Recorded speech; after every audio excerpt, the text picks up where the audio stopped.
Good afternoon, everyone. So, if you had the ability to control anything, what would you do? Some of you might want to become invisible. Some of you might want to make your friends do your homework, right? Or some of you might want to get your exams done with the help of some magical power. So, control is a very powerful thing. And in life, in our human body, the control center is our brain. And we have our spinal cord and sense organs which help in coordinating it. Coordinating is basically organizing all the actions in our body. Okay? So today we learn chapter 7, that is control and coordination.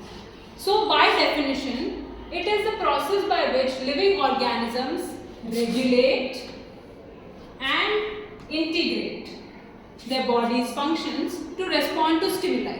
So, all of us know about the 5 sense organs, right? The skin, ears, nose, eyes and mouth. So, from our eyes we see, from our nose we smell, from our tongue we taste, from our ears we hear and from our skin we touch. So, these are the various sense organs that help us in responding to any stimulus.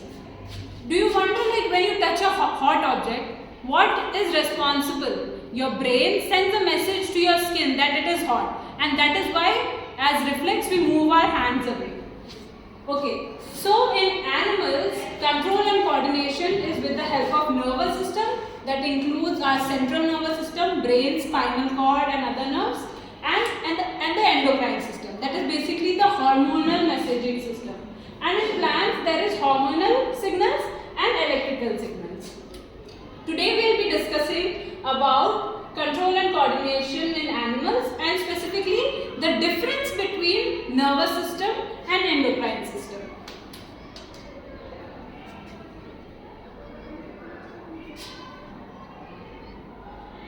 Okay, so in the nervous system, electrical impulses are the messengers in the nervous system, and in hormonal we have chemical messengers which go through your bloodstream.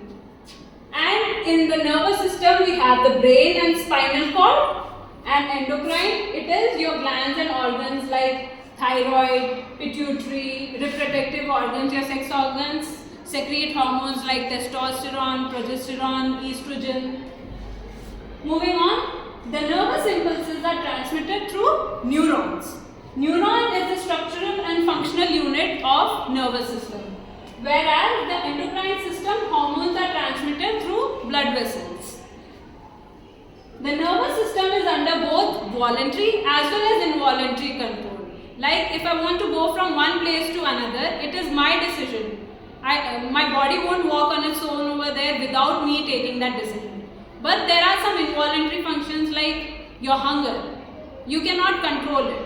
You get hungry because you don't have food. And in the endocrine system, it is always involuntary. Nerve impulses make use of neurotransmitters at the synaptic clefts, and sodium and potassium channels enter the target cells. Hormones enter the target cells by diffusing through plasma membrane and binding to the cell receptors. Finally, responses in nervous system are localized, whereas in endocrine system, it is widespread. Widespread as in if you are afraid of dogs, your adrenaline hormone is secreted, and it does not act only on one target organ. It increases your heartbeat, it makes you sweat, and it gives you the response of fight or flight. You can either scare the dog away or you can run away from the situation. So over here the responses are widespread. Whereas in nervous system it is localized. That is, if your hand touches something hot, only your hand will move. If somebody hits your knee will jerk. So that is a localized action. So to summarize, in nervous system, it's electrical impulses, over here chemical messengers. The components are brain and spinal cord, over here glands and organs. Over here the functional unit is neurons, over here it is transmitted through blood vessels. Over here, the actions are voluntary and involuntary. Over here, it is just involuntary. The nerve impulses are transmitted through neurotransmitters by diffusing through plasma membrane. And finally, the responses are localized, and over here the responses are widespread. Thank you.